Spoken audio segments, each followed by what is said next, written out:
Hi friends, ഞാനിന്നിവിടെ ഉണ്ടാക്കാൻ പോകുന്നത് പോപ്കോൺ ചിക്കനാണ്. അതിനുവേണ്ട സാധനങ്ങൾ എന്തൊക്കെയെന്ന് നമുക്ക് നോക്കാം. ആദ്യമായിട്ട് വേണ്ടത് നമുക്ക് ചിക്കനാണ്. മഞ്ഞൾപ്പൊടി, മുളക് പൊടി, കുരുമുളക് പൊടി, ഇഞ്ചി വെളുത്തുള്ളി പേസ്റ്റ്, ഉണക്കമുളക് പൊടിച്ചത്, ഉപ്പ്, കോൺഫ്ലവർ, ബ്രെഡ് ക്രംസ്, പിന്നെ വേണ്ടത് ഒരു മുട്ട, സോയാ സോസ്. ഇനി ഇത് നമുക്ക് എങ്ങനെ ഉണ്ടാക്കിയെടുക്കാമെന്ന് നോക്കാം. ആദ്യമായിട്ട് ചിക്കനിലോട്ട് നമുക്ക് മഞ്ഞൾപ്പൊടി ഇട്ട് കൊടുക്കാം. 1/4 ടീസ്പൂൺ മഞ്ഞൾപ്പൊടിയാണ് ഞാൻ ഇട്ടിട്ടുള്ളത്. മുളക് പൊടി 1/2 ടീസ്പൂണ്, കുരുമുളക് പൊടി 1/4 ടീസ്പൂൺ ചേർത്ത് കൊടുക്കാം. പിന്നെ വേണ്ടത് ഇഞ്ചി വെളുത്തുള്ളി പേസ്റ്റാണ്. അത് ഞാനൊരു 1/2 ടീസ്പൂൺ ഇട്ട് കൊടുത്തിട്ടുണ്ട്. ആവശ്യത്തിന് ഉപ്പ് ചേർക്കുക. എന്നിട്ട് നന്നായി ഇളക്കി കൊടുക്കുക.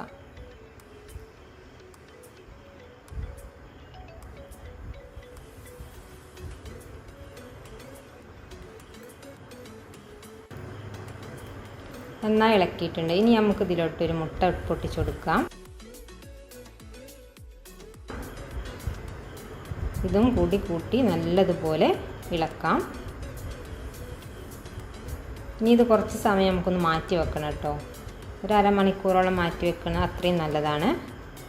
അതിനുശേഷം നമുക്ക് ഇതിലോട്ട് സോയാ സോസ് ഒഴിച്ചു കൊടുക്കാം. സോയാ സോസ് ഒഴിച്ചതിന് ശേഷം നമുക്ക് ഇതിലോട്ട് 1 ടേബിൾ സ്പൂൺ കോൺഫ്ലവർ ചേർത്ത് കൊടുക്കണം. എന്നിട്ട് നല്ലതുപോലെ ഇളക്കാം. ഇനി നമുക്ക് ബ്രെഡ് ക്രംസിലേക്ക് 1/4 ടീസ്പൂണോളം മുളക് ചതച്ചത് ഇട്ട് കൊടുത്ത് നല്ലതുപോലെ മിക്സ് ചെയ്യാം. ഇനി നമുക്ക് എല്ലാ ചിക്കൻ പീസസും ബ്രെഡ് ക്രംസിലിട്ട് എടുക്കാം. എല്ലാ പീസസും ഇതുപോലെ ചെയ്തെടുക്കാം നമുക്ക്.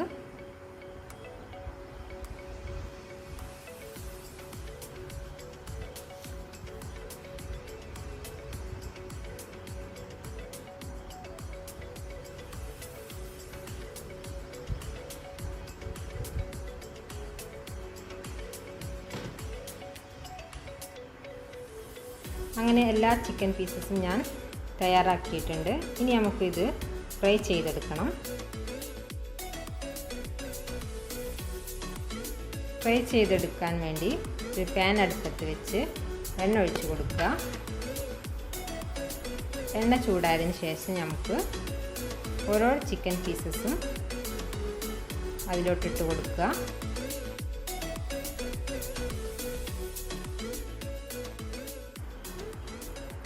ഇനി നമുക്ക് ഇതൊന്ന് മറിച്ചിട്ട് കൊടുക്കുക. നല്ല ബ്രൗൺ കളറാകുന്നത് വരെ മറിച്ചിട്ട് കൊടുത്ത് ഇളക്കിക്കൊണ്ടേയിരിക്കണം. എല്ലാം നല്ല ബ്രൗൺ കളറായിട്ടുണ്ട്. ഇനി നമുക്കിത് എണ്ണയിൽ നിന്ന് കോരിയെടുക്കുക. അങ്ങനെ നമ്മുടെ സ്വാദിഷ്ടമായ ചിക്കൻ പോപ്കോൺ റെഡി ആയിട്ടുണ്ട്. എല്ലാവരും ഇത് ട്രൈ ചെയ്ത് നോക്കുക. എൻ്റെ വീഡിയോ ഇഷ്ടമായിട്ടുണ്ടെങ്കിൽ നിങ്ങൾ ലൈക്ക് ചെയ്യുക, സബ്സ്ക്രൈബ് ചെയ്യുക.